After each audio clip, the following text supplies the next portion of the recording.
Live from UBC Studios in Kampala, this is Good Morning Uganda Extra. Sponsored by Cleveland Hill Day and Boarding Primary School. The Lord is my shepherd.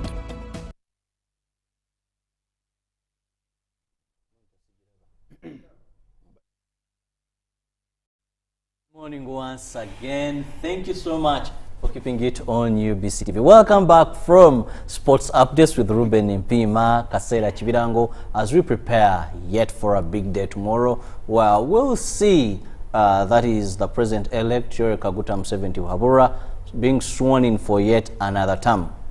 Well, this is a ceremony that happens every 5 years in Uganda, as laid down in our constitution, and it has a time frame through which it has to happen. The swearing-in ceremony under the constitution is very stipulated that yes, at such a particular time, and that's the day being tomorrow, is a new president must be sworn in. And I'll just look at this briefly. That is Article 103, Clause 8 of the Constitution of 1995 of the Republic of Uganda, as amended, provides that a person elected president shall assume office within 24 hours after the term of his predecessor has expired. That is, it's time bound, 24 hours. Under Section 58, Clause 2 of the Presidential Elections Act 2005, it is a requirement that before assuming duty of office of president, a person elected president shall take and subscribe to the oath of allegiance and the presidential oath specified in the 4th schedule of the Republic of Uganda's constitution as amended. Then is given the instruments of power, and that is what is going to be happening tomorrow. But also to remind you, this is a function that is going to attract 4,042 guests, invited guests. And today we are expecting a couple of heads of states that are going to be arriving. We expect the president of Burundi, the president of Somalia, Guinea, Ethiopia, Namibia, Zimbabwe, Ghana, and South Sudan. And anytime we may interrupt this program to take you to Entebbe, where we'll be receiving these guests as they flow into the country. But like earlier Ruben told you, I'm with Jagenda Semakula. Good morning, Jag. Well, a very good morning, Chirabo Nyonyintono, and good morning to our viewers. I'm also with, that is James Mututa. You're most welcome to this show with whom we're going to be doing this together. Yes, good morning, gentlemen, and good morning to our viewers out there. Jagenda, I'll start with you. When you talk about swearing in, to many Ugandans, since the NRM took power, and then we had our constitution, it seems automatic to many of them that every year we go to an election, we go through it because of the times that His Excellency has been swearing in. It's going to be the 6th time. But let's first draw more meaning to this, to a Ugandan out there who is watching and maybe doesn't know this is a national function of which he should interest himself regardless of his political affiliation. Well, very important that we of course have to go through all these things. Now, what we talk about is swearing, and it's also constitutional. Because when you go through the processes of an election, then you are elected as a president. We have agreements. I'm calling them agreements in a way that constitutionally the law allows that after an election, once one is elected and announced as a president-elect, then they of course have to take oath of office. It's part of the journey. Now, in 1980, when we had that election on the 10th of December, after the election on the 10th of December, I think 2 days later, on the 12th of December, the president was sworn in. Now, that was the time. In 1986, when President Museveni and the NRA at that time, NRM captured power, they captured power. Kampala fell into their hands on the 26th of January. But President Museveni did not become president on the 26th of January. He became president of Uganda on the 29th of January when he was sworn in at the steps of parliament to be president. He had a meeting with the diplomats and the press, I think on the 27th after they had captured Kampala. And one of the journalists asked him, who is the president now? Because the government had collapsed. They had come, of course, but nobody had taken oath as president. And the journalist asked that now who is the president between yesterday and today, because there is nobody. And of course, President Museveni's simple response was, you disorganize the country and you know who the president is. But of course, none had actually taken oath of office. When you go back into our history, you'll notice that even after the fall of Idi Amin Dada on the 11th of April, until the 13th of April, when Yusuf Furule was sworn in as president. Now, you wouldn't just get Yusuf Furule from anywhere or anyhow, or choosing and saying, please come and be our president. So even when you just do that, for them to be presidents or for them to take office, they have to take that oath. So what we're going to do today, or sorry, what is going to happen tomorrow, it is a tradition that happens everywhere. In the United States of America, you know that they get into their elections in November 3rd or 4th, thereabouts. And the day for the swearing in is on the 20th of January. Now, you saw, we've seen the tradition coming on from all the presidents that we've seen until recently when we saw President Donald Trump moving out for President Joe Biden coming on. So even when Joe Biden won the election in November, he had to wait until the 20th of January to take oath of office. And so he became the president of the United States of America after taking oath. He was, yes, as the president-elect. So this is exactly what happens everywhere. Now, in our tradition in Uganda, it's also been said that way, that after the election, we have, I think, about 90 days. For all the petitions, for all the electoral issues that may come thereabout. Remember in 1980, when we had that election on the 10th of December, there was also a legal instrument, a statutory instrument, that was a legal notice, actually, it's number 10 of 1980, that was issued by Mwanga. Now, in that legal notice, for example, is he usurped the powers of the electoral commission chairperson Ndugu Ezekiel Chikira, and he also in that same legal notice they refused any electoral disputes to go to court or whatever it is. So there are these processes. When you go to Tanzania, for example, you notice that the election in Tanzania does not have all the time that we have from when you elect to go through the processes, go to court, go to all these things. In Tanzania, it's a different story. They're actually very simple. In Kenya, in 2007-8, when they had the problems of Mwai Kibaki and Raila Odinga, you remember, during the time of Samuel Kivuta, the late now, was because Kenyans said they didn't have a window of running to court for any electoral disputes. Now, Raila Odinga supporters thought or knew, or they were convinced that they'd won the election. Mwai Kibaki's supporters thought and knew they'd also won the election. Now, the time between disputing an election and going through, of course, all those things, they didn't have many of these things. That's why you saw that immediately Mwai Kibaki was announced, then he was actually sworn in. Why? Because any other decisions that would come from that time had to be given by somebody who has office, who has actually taken oath of office.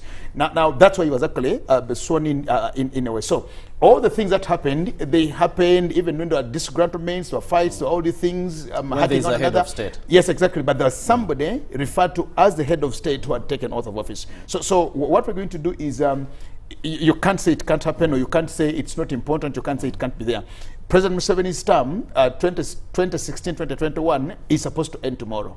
So that means starting tomorrow, we need to have another president who takes us until 2026, because President Museveni has now just a few hours to climax and to end his Chisanja Kuna Mchezo term. So that means we do not have to have a vacuum. Tomorrow, he's supposed to take oath of office now again to lead us as the president of Uganda, because tomorrow by midday he shall have ceased being the president of Uganda 2016-2021.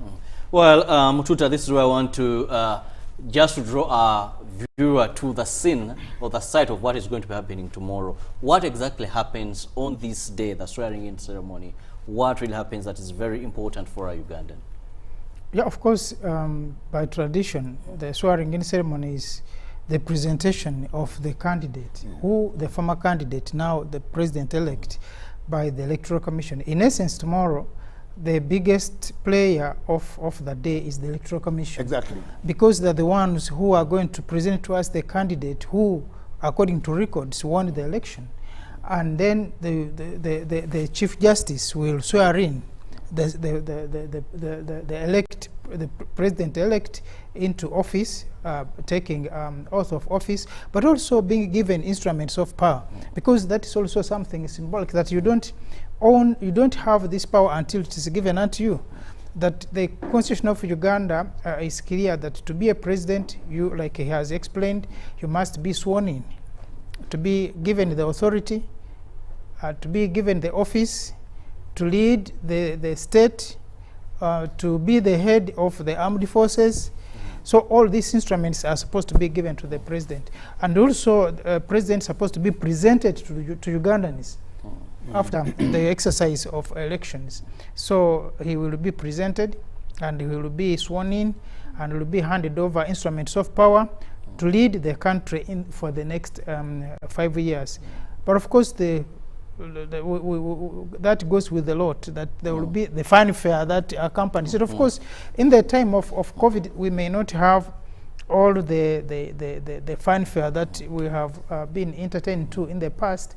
But of course, according to the program, there will be the music, there will be the band, and there will be the address of the president, but also the inspection of the guard of honor. So all of these are supposed to usher in the new administration, and from then the president will be given the authority, renewed mandate to form a government, and also to lead the country in the next 5 years. Of course, we have had visitors who have been invited, who will be participating in this election. So far, like he put the list, we are having the president of, so far confirmed, the president of Ethiopia. This time not the prime minister. Not the prime minister, but the president. I think I don't know how many times she has been here for visits, but this is not her first time, it seems. We're also having the president of Burundi, who is coming for the first time. And the first lady, yes. Yeah, the first lady. Because the president of Burundi, by this time last year, he was also in the middle of an election, because he was elected on the 20th of March, May last year. So for him, he was coming for the first time, and I think also accompanying his official visit. We shall also have the president and the first lady of I think Somalia. Yes, the president. Yes, actually he's among those expected today. And we shall also have the president of Namibia. We shall have the president of Zimbabwe, Ndugu Mnangagwa. We shall have the president of Namibia. We shall have the president of South Sudan, Ghana. So we're having many heads of state this time. I think the other time we didn't have that many.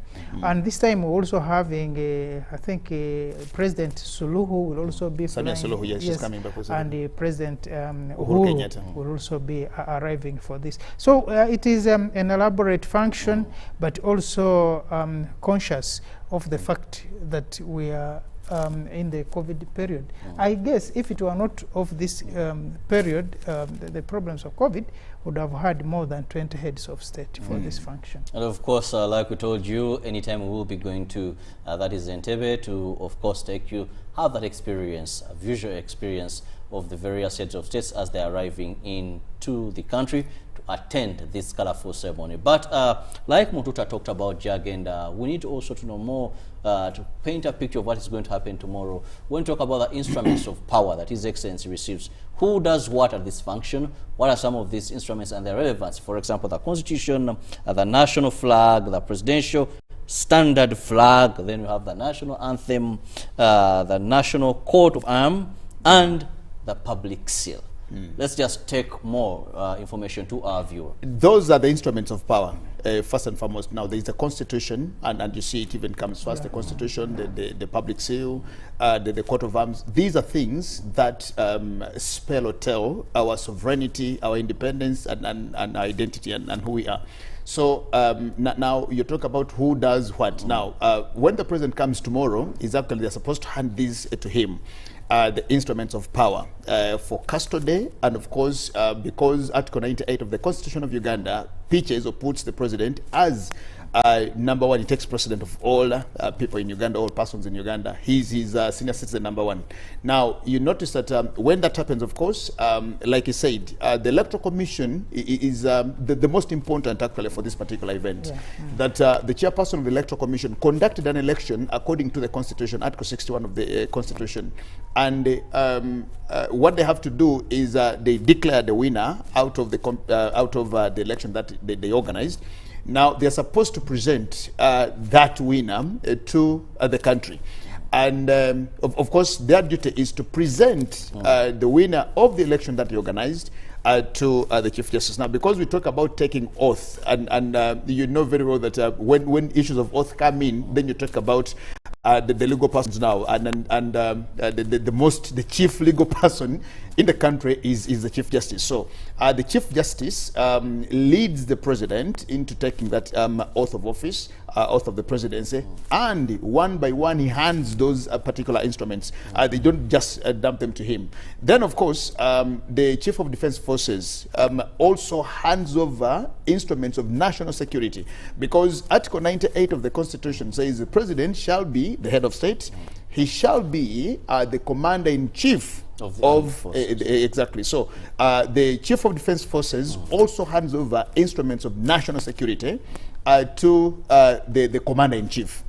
Then, of course, because he is still the head of government, the president is the head of government, then the head of public service and also cabinet secretary hands over instruments of power to the president for his custody. So basically, this is what's going to happen now. When all that is done, and you see, we talk about something that has happened before.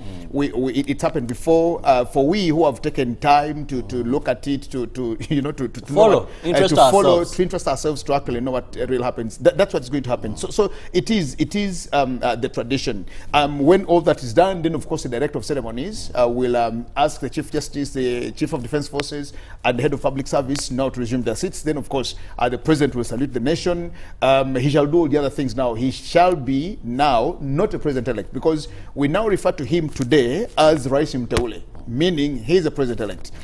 He's president-elect for the next 6 years, even when he is serving his last days as president. Last hours for the Chisanja that is running out. So tomorrow, after all that has been done and all these have actually been given to him, then he's now he now becomes the president of the Republic of Uganda. And wait for that maiden speech. Exactly. Then he addresses us and he does all the things. Then he's at liberty to not maybe forgetting say the gun salute. Of course, those all niceties will actually definitely have to happen. Yes. Then he will see off his guests. Then at that moment on, he can choose to go back to State House and maybe even say, that same night, I am going to choose my cabinet. I am going to maybe announce my cabinet. It is now up to him as the president of Uganda, with the mandate now, renewed contract, for a renewed social contract for the next 5 years. Well, that explains why when government comes out and says we shall not entertain any parallel activity, if you look at what is done, it has meaning. What could be done elsewhere then is irrelevant, because first and foremost, it doesn't have the legal mandate under the Constitution. It is an illegality to carry out such an event. It is an illegality, therefore, to be part of a parallel event to what you are going to be having, that is tomorrow. And we keep on warning you, please avoid such incidents that could land you into trouble. And you see, Chirabo, just before you maybe get to another point, is you talked about having parallel events or something. Now, there was no parallel election. It was an election that was organized by Mujenyi Byabakama, and the election was on the 14th of January. So nobody said we will have a parallel election. That as you go through the Byabakama election, then we'll have to go to another one. There was no parallel court. The court that everybody sought redress in was Owinyi Dolo's court, even when they bowed out later. But now when it comes to swearing, you can't say then there will be a parallel swearing in ceremony. It can't happen. It can't happen. These are just gimmicks, because we went to the same election, we went to the same everything. Now there can't be a parallel event somewhere where you say now we have a parallel coat of arms, we have a parallel national flag, we have a parallel national anthem, we have a parallel public seal, we have a parallel presidential flag or anything. These are things that I think derail us and waste a lot of our time, and actually that make us look stupid as Africans. Yeah. Mututa, your comment on this? You know, when we were children, we would imitate either the father driving a bicycle, riding a bicycle, or for girls, a mother cooking food. And it is fun and you enjoy it. But the reality, you are not going to eat that food. You're not going to drive that ride that bicycle. There is no car to drive. There's even no house. Move around. Exactly. So we can also do that politically, Yes. pretending that we are doing something. But eventually we come to reality. Because for me, of course, the Constitution of Uganda provides for opposition. It's not something to worry about if you are in opposition or you are in the movement. But it does not provide for parallels when it comes to authority. And we Ugandans should be proud that we have a leader and we have a president, because there are countries where there are no presidents. We have heard from some of our neighbors and some other countries where you have no president and the country is in chaos. So even when you are in opposition, it's also good to be nationalistic in your thinking. That today you have lost an election. Fine, maybe tomorrow you'll win. Even the current president ever lost one. Terribly. But today we are talking about a president who has won and who has been winning. So I think Uganda shouldn't be so desperate that it is now a do or die, because definitely life is not ending today. And Uganda is bigger than all of us. President Museveni is the president, but he's not going to be president forever, because he also found others who had been presidents earlier. So we should be comforted by the mere fact that an election is just an exercise. If today someone has won and is being sworn in, we should be proud of that. And tomorrow there will be another competition. If you also win and you are sworn in, Ugandans will proud in that. So I think we should avoid things that will look like we are an amateur democracy. Uganda has gone ahead. As we have seen a lot that has happened in the country. I think in this particular region we have the highest turnover of heads of state. That doesn't make us proud either, but at least we have learned lessons that we don't need to go back to. So I think tomorrow's exercise... Still on that, before we leave that, there's also another issue. Among invited guests are the former contestants, the former candidates in the concluded elections with Yoweri Museveni, the 10. Do you expect them to turn up at the venue? What if they do? Courtesy demands that you have to, and we have this common call in the US.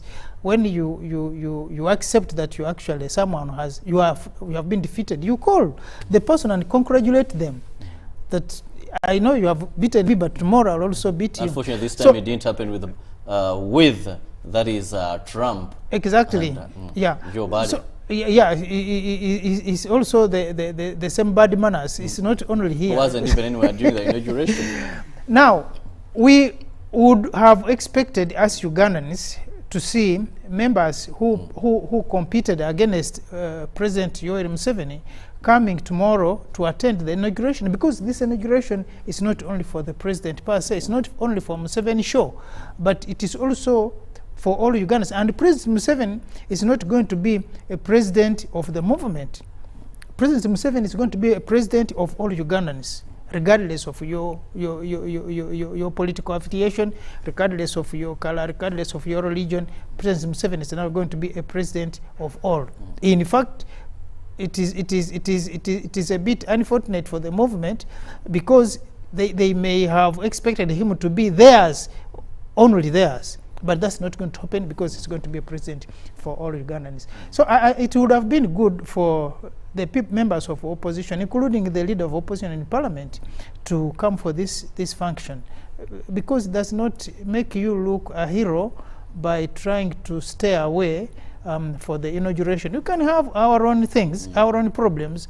In the family, you can have issues with your daughter or with your son marrying a person, or your sister marrying a person you don't like. But when the wedding comes, you go there and you attend and you bless it. The rest we can quarrel, but we need to be nationalistic, and life goes on. Because even when you don't attend anyway, that's not going to stop Museveni from swearing. And you're not attending. Of course, one will say, my attendance will justify that he won the election. You may not attend, but he's going to be sworn in. So we need to have a middle line, because even when in the opposition, we should be talking.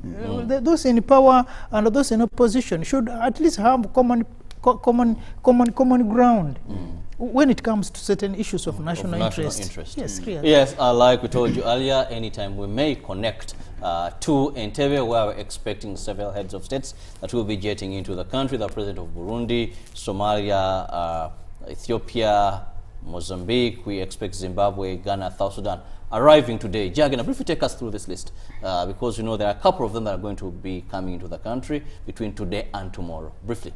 Well, just before even we delve into those who are coming today and those who are coming tomorrow, the invited guests, you asked Mututa something about those who were invited, the 10 contestants who, the other 10 now, from Chagulanyi Sentamu up to Wile Mayamba. I think he was the last on that list.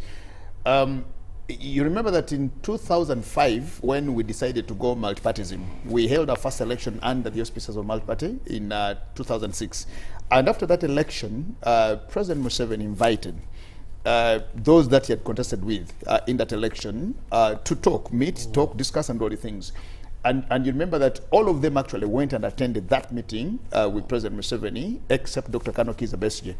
But the late Sebana Kizito, Abed Wanika, Mama Media Kauleobote, I don't remember who the other person in there was. There was another independent candidate, and you know, they went and met the president. They discussed together, they sat together, and out of that meeting, that so many people called a meeting of Okunywa Mukajai. Out of that meeting, we saw iPod being born. Now, when iPod comes on, the Inter-Party Organizations for Dialogue, it comes on and they discussed and decided how it should actually be now. It was an idea of creating space for their own participation in because we are now, exactly, we space for dialogue, because we had chosen now to move from the de facto one party to now multipartyism, where everybody was free to belong and to excel wherever they are. And because we had seen UPC coming with Mama Media Kauleobote, we had seen DP coming with Sebana Kizito, we had seen the FDC coming with Kiza Besigye, even when Abed Wanika came as an independent. And you remember that it was from that meeting, all that coming together, that Abed Wanika now decided that he should actually form a political party, which is PDP. Now, we already got somewhere. And what happened to his party? The party is actually there. He did not contest in his party. He contested under NUP, but there was somebody who contested under PDP. There was another member who contested under PDP, and but the president general did not contest in his own party. He went to a different party, but the party has just told you that our democracy is not young. but the party had some other person actually who contested, even when he did not win the election. But there was one candidate under the PDP. But you see, we talk about all these things now. There are these talks of if I attend, then I shall have legitimized. But remember, they're all invited. Now, I am thinking that away from those who contested, now look at the members of the iPod, for example. Now, iPod is a preserve of only those political parties that have members of parliament in the House. In this case, in this parliament now that is ending business on Friday, is we have the NRM, the FDC, the DP, UPC, and JEMA, by the 5 political parties. Now, If Jema president is invited to Kololo, his opposition, will he go or not? If president of a Democratic Party, now he gets two invitations. One, he gets an invitation as an iPod member, but he also gets an invitation as somebody who contested. The president of the FDC, Amri Atoboy, for example, he is invited as president of FDC, but he's also a former candidate in that same election. Looking at that now, it is something that they need to look into and say, well, if we actually go to Kololo, we will legitimize. But you see, there is nothing like legitimizing anything at Kololo. We had an election, and this election ended on the 16th. There was gap or space to go to court. Now, I was talking to my friend, Councillor Wameri of the NUP and Maindugu Nambeshe. And I told them, you are between a rock and a hard place. Now, going to court is legitimacy. And not going to court is also legitimacy. So if you choose not to go to court, then you've legitimized. But even when you go to court, you're also legitimizing. Once you lose. Because when you lose in court, you will still have legitimized. Actually, even forgotten that when you withdraw, still... Whichever way, once you choose to get in there, if some woman says, you are the father of my child, and you're denying, then you consent to a DNA. Then even when the results stand negative, you can't say you never had an affair with that woman, because how would you even in the first place allow to go and do DNA with a woman that you've never known? So they just saying, let's go and check, let's do a DNA to prove whether it's actually my baby or not my baby. Now, even when the results turn out negative, that you are not the father of the baby, but yet again, you can't deny the fact that you've actually known this woman, because there is no way you can allow to go to that extent with a woman that you've never known or seen or done anything with. So this is the same thing that happened. Now, the most important persons for tomorrow's event, actually four: the Electoral Commission, the person they're presenting, the Chief Justice, the CDF, and the Head of Public Service. Because these are the ones now who are holding on to the instruments of power that they're supposed to pass over to the president-elect. And once he has those, then he's been given them for custody. It is his mandate now to ensure that he keeps he defends the Constitution, he defends and keeps the seal, he defends the national security instruments, and of course all the things. So that's what is most important. Whether you, Chirabo, you go or you don't go, the event will actually happen. So now to witness. Exactly. Whether you say you'll go and witness, or you keep in your house and cry the whole day, or you decide to dance the whole day. Because you remember, again, in a wedding situation, they give you four times announcement. Exactly. That whoever has a reason as to why they are called marriage bands. Yes, should mention it now. Exactly. Or forever. So now legally, the bands are hanged for 21 days. Yes. So if you have an issue, go. But once the 21 days elapse and you did not go to actually put a claim to that woman or that man, then you can't come on a wedding day and actually say, no, please, Chirabo is marrying a woman who is supposed to be mine, or Jana is taking a woman who is supposed to be mine, because you had a window to come and claim your woman or your daughter or your girlfriend or anything. So this is something that is exactly going to happen. But away from all that, well, of course, wait to see. And of course, I am very sure that one or two may not come, or three or four, but the rest may come. Because it's I don't know what it feels like, but it's our culture that you lose and become a bad loser. You hate everything. You do all these funny things. Get depressed. Exactly. Now away from those who contested with President Museveni, has also told the new MPs, the MPs. Let's just look through the list of who is supposed to be there by invitation, according to a statement we have here. We're going to be having every district is going to send 17 delegates. That is from each district, and we have 146 districts. So that is 17. 46, well, it's okay. Yeah. So there we expect 14 delegates from each district. All members of parliament elect. They're also expected to be there. Then we have all ministers and ministers of state. They're going to be there. SEC members, that are Central Executive Committee of the ruling party, that is NRM. Then members of the East African Legislative Assembly. Also, they're expected to, they have been invited. A few people belong to the business community. This is strict on invitation. Yes, don't just representing the business community there. we have a few cultural leaders, then half list of normal VIPs, and this is so from within Uganda. These are the categories of people that are expected to attend the function, but also strictly upon invitation. Earlier on in our Good Morning Uganda GMU agenda, we had Norman Musinge, who was even giving you clear routes to where you're going to pass to access the venue. You're still looking at that, so please do not just wake up. I'm a diehard of the party. The president, no Rachel Kangende. You might end up being arrested. No. You see, in civilized societies, even when Mumwano Nyakarulu or Mumwaro no Kuronda, now you talk about 5 million votes. How many votes are they? 5 or 6 million votes? No. For His Excellency, 6 million. 6 million. Yes. Now you can't say Nange Namuronda. So and all the 6 million, everybody who says Nange Namuronda, I must come to maybe to be witness or whatever that is. So all can't come. So that's why they were invited in that manner. But the list that I want us to look at, or that I would love to see who comes and who does not come, is a list of the newly elected members of parliament. Because we talk about 529 members of parliament. Now, of the 529, you have about I think 100 and more than about 210 of the opposition. Now that's the entire NUP, FDC, DP, and of course all those. How many of those will come? Will they refuse to come because it is President Museveni taking oath of office also? I do not know. NUP might say, well, we had wanted our candidate Kyagulanyi to actually win the election and would be here swearing in our president, Robert Kyagulanyi, but because he's not the one, then let's not be there. How about DP? Were they convinced that the few DP MPs, were they convinced that actually Mao would win the election? How about the FDC, who has actually even, whose majority has decreased? But some of them, the spokespersons came out very clearly.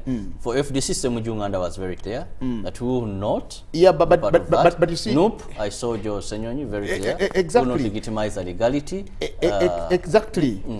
But this is actually what I'm saying. But you see, whether Joe Senyonyi attends or he doesn't attend, that is not what legitimizes this particular process. So I think we just need to help our people and tell them, if I choose not to attend your wedding, it doesn't mean that it is now not a wedding. It has not happened because you are there, your woman is there, the clergy is there, the best man is here, the matron is there, the witnesses. The law actually demands for a marriage, for example, the law demands for only 5 people. The marriage celebrant, the clergy who is doing that, they actually even referred to as registrars on behalf of government. Then you, your woman, and the witnesses, the best man and the matron. So even when Jagena says Chirabo Namuchawa will not go for we saw Kenya, if you remember, Kenya swearing in, where it happened abruptly because of a situation that was at hand. It wasn't a public function. No. For the Raila, for the other time of in 2007, 2008. Yes, but even this time round, you remember that Uhuru Kenyatta's second election, Raila Odinga went to court, and when Raila Odinga goes to court, Raila Odinga and his NASA go to court. Then Justice Maraga actually says, we redo the election. Now they redid the election with the same Wafula Chebukati at the IEBC. Then the same Justice David Maraga, it comes back again to swear in. Exactly. So those who thought maybe Justice Maraga has personal vendetta to Uhuru Kenyatta, he had to wait. And they redid the election. Then again, they declared Uhuru Kenyatta as again the winner of that election. Now, it was the same Justice David Maraga who 60 days before that said, you redo the election. 60 days later, he says the election has been redone, and he comes and says, you are now the validly elected president of the Republic of Kenya. So these are things that we have to go by now. At the end of the day, Semunju said they will not, Senyonyi said they will not. After the swearing in, next month, the president is coming to address and open session. Will they walk out? Will they walk out? Because he's coming to address parliament. Now, the president who you did not vote for, the president who you think did not win the election, the president who you don't want to be president, is now coming to address parliament and open up the session. Now, will FDC and NUP members of parliament say, in our inaugural a session, opening of a session, I will not come because I am UPC, and it is not Akena or Ralo Tunu who is going to address us, but it's Yoweri Kaguta Museveni. So because I am UPC, I will walk out. Is that what's going to happen? Then the other day, what happens? Because you're still going to come. To be in your position does not mean to say, okay, me, I am a born-again Christian, so anything to do with Muslims, if I see a Muslim Mututa here, then I run away. I will not pass my well, Jagenda, I'll now Doesn't come run to like James Mututa. In the interest of time, this is going to be the 6th term of His Excellency. And of course, he's going to be receiving instruments of power, and by tomorrow, let's look at some of the key challenges that await His Excellency. If you remember, we are now ending Chisanja, Hakuna Mchezo. But one of the issues that has been a problem is the corruption issue. Despite, even in this time, seeing new bodies being formed, he's always expressed this corruption. People, what do you want? Some define them as sick. This has not been an issue.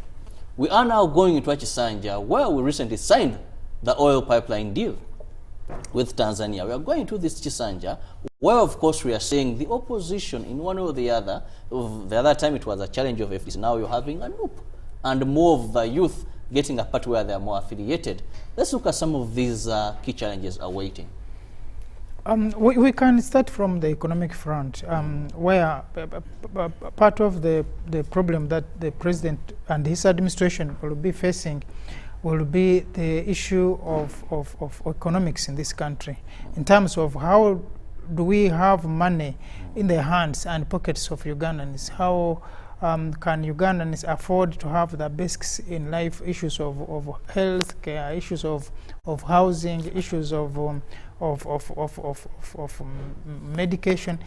Now, all these things have been done, but I think there's been a problem of accessibility, because a lot of money has been pushed a number of programs. I can't even count them. You have this program aimed at improving the livelihoods in the countryside, beginning from the Ntanikwa, when President Museveni started it. We have had a number of PIPs, we have had a number, now we have a Mioka, we have the youth, all those programs. But where do can we trace down to see how these programs have benefited the people?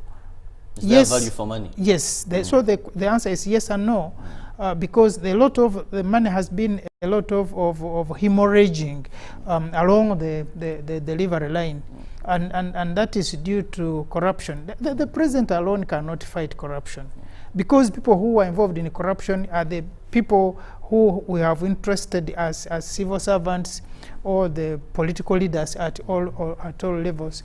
I was so disappointed when the minister came up to say we are budgeting for all this money because we have thieves in the ministry. To me, that was an understatement. Because if you can come to the public and you tell people that the sector that you are heading has all these thieves, then what is your role there? You should have left or done something about those thieves. But that notwithstanding, we realize that government has tried to push all these programs to benefit the rural poor, because more than 70% of our population are in the rural areas. But even in urban areas, we now have the big sector of the urban poor.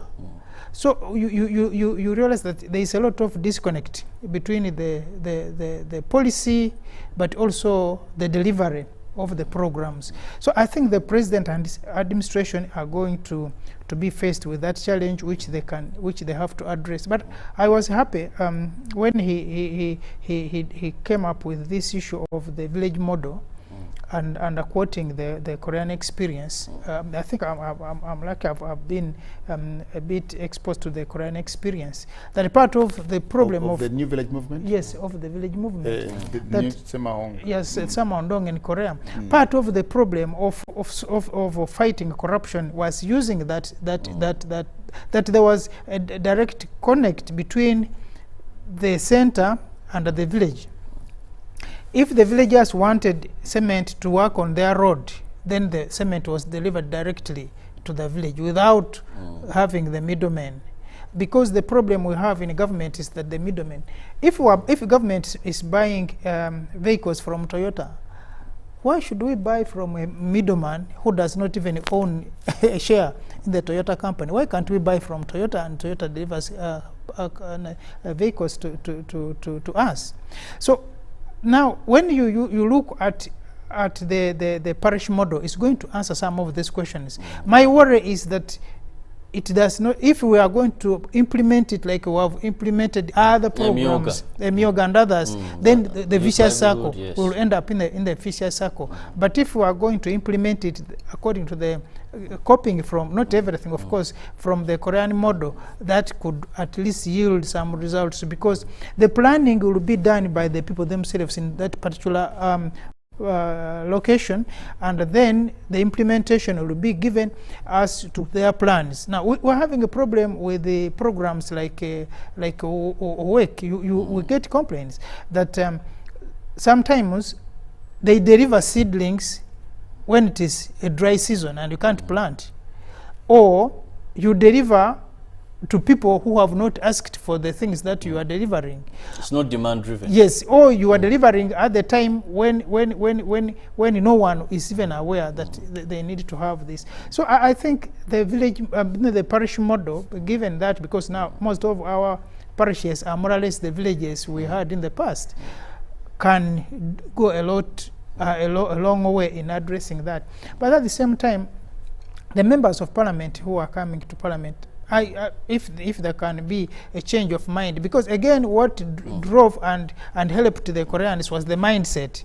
It is not all about the money we give people, because that has happened, but not given and given. Yes, so transformation of the problem is now to transform the leaders. Much, yes. We need to transform leaders to have a positive mindset, and also they can inculcate the same mindset to the people they lead. Jagenda, time is not so much on our side. Of course, we keep on reminding our viewers that as soon as the first visiting head of state arrives, we'll be bringing you that live from Entebbe International Airport as they jet in to attend tomorrow's swearing-in ceremony. But let me have your final remarks. More so, what we should expect are the biggest challenges facing President Yoweri Museveni in his 6th term of office? Like Mututa has actually said, the new village movement model of South Korea is something that we need to look into. I've also been exposed to it. I know how it works. And when you look at the country like Korea, because we are talking about a country that is not even 100 years, but when you see how far and how much it's actually growing, you look at the Korea of 1959, then we come on during the times of President Park. I think what we need to do is we just need to agree that we can't live like this forever. The corruption that is biting us here and there, and President Museveni needs to move from slogans like you says to now really acting and doing it. When they launched Chisanja Hakuna Mchezo in Chankwanz in July, August 2016. Of course, the sound of its name itself is Chisanja Hakuna Mchezo. It is as this of fire, danger, exactly. If you mess around, yes. And so we need to support one another to ensure that really the Mchezo goes away. Because we've noticed that all of us want very good things, but the cost of getting these things is what we all fear. Yeah. When people talk about now the late President Dr. John Pombe Joseph Magufuli of Tanzania, nobody here again loves the way Magufuli was doing his things. We are so legalistic that they kept discussing Magufuli and saying, yes, of course Magufuli is doing this, yes, he's developing, but you can take Magufuli to court someday. Now, bureaucratic in any way. But you see, that's those things that you see. Magufuli is not respecting the law, and of course he does things the way he wants to do them. That's not how CCM does. That's not how the Constitution says. But at the end of the day, they were praising him, and of course Tanzanians were getting that. When you go to a neighborhood in Rwanda, they will tell you the same things. In Rwanda, you can't ride on a pavement. You can't do all these things. So one will tell you those are born in Uganda. They grow up in Kenya, and they experience in Rwanda. Exactly. So if somebody talks about Kigali, they will say Kigali is a very clean city. Kigali is all these things. Now today, if you go to our streets and you tell a vendor, a woman selling memvo or whatever it is, that don't do it here, then you look very bad. You'll be somebody who doesn't preach for the people and stuff like that. It rains in Kampala and it floods. All of us get stuck somewhere. But if you told the people, let's move from here, we do a drainage, all the things, then it will become political. Lukwago says this, Semakula says this, another says this. So I think the challenges, of course, can never stop, but we have aspirations. We have a bigger vision. We have a bigger dream. We have a lot of other things. So I think we just need to agree that this event is going to happen like we had an election, we had court, we are now going to have a swearing, then we'll have parliament also, we'll have a speaker, we'll have all these things will keep happening every other day. You know, they'll keep happening. And so what we need to do is we need to just agree that as a country, there is where we want to be. And so how do we put our synergies together to ensure that we all achieve that and get there? Well, I want to thank you so much, Jagenda Semakula, James Mututa, and of course our viewer who has been with us since we began Good Morning Uganda Extra till now, as we await later on for a feed that is from Entebbe. As soon as the first visiting head of state steps on Ugandan soil, we'll be able to give you that, and of course more. Don't forget tomorrow, full coverage of the event. Please be law-abiding, avoid incidents that might end you into places you never desire to be. Remember, tomorrow is a public holiday. Movements have been restricted, more so in the areas around Kolo airstrip. So let's abide by that, and we go through this just like we've done for the last 5 consecutively. We've had a peaceful transition of power from one swearing in to another. There's nothing so much new. So please, let's not find ourselves the wrong way. God bless you. Have a lovely day. Stay safe. And remember, COVID is still around. So perfect those drills. See you tomorrow, same time. Live from UBC Studios in Kampala. This is Good Morning Uganda Extra. Sponsored by Cleveland Hill Day and Boarding Primary School. The Lord is my shepherd.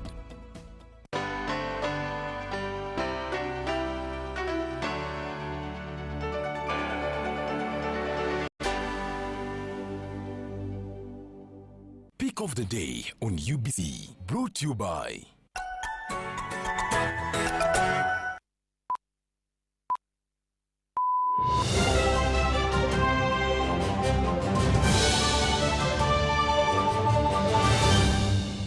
was brought to you by We've cut and reduced our MTN Momo withdrawal rates. Now you can withdraw mobile money at the lowest rates. You also get MTN Central Points when you deposit, send, and withdraw MTN mobile money. Visit our Momo agents countrywide and withdraw mobile money at our reduced rates from 1st May 2021.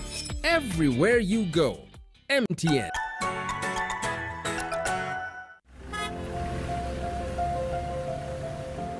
Kapo, you seem to be in a hurry. Where are you going to? I'm gonna pay URA visit.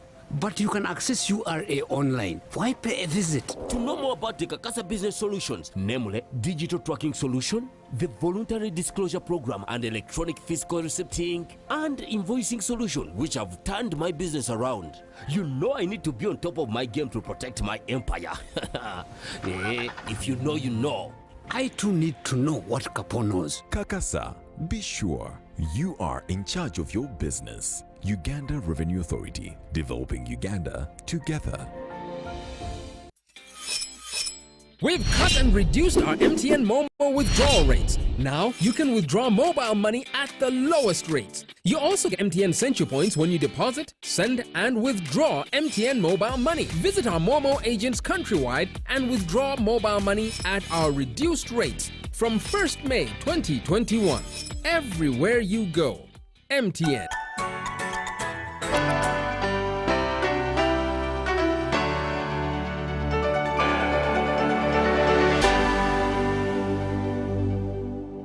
Viewers, first of all, as I normally start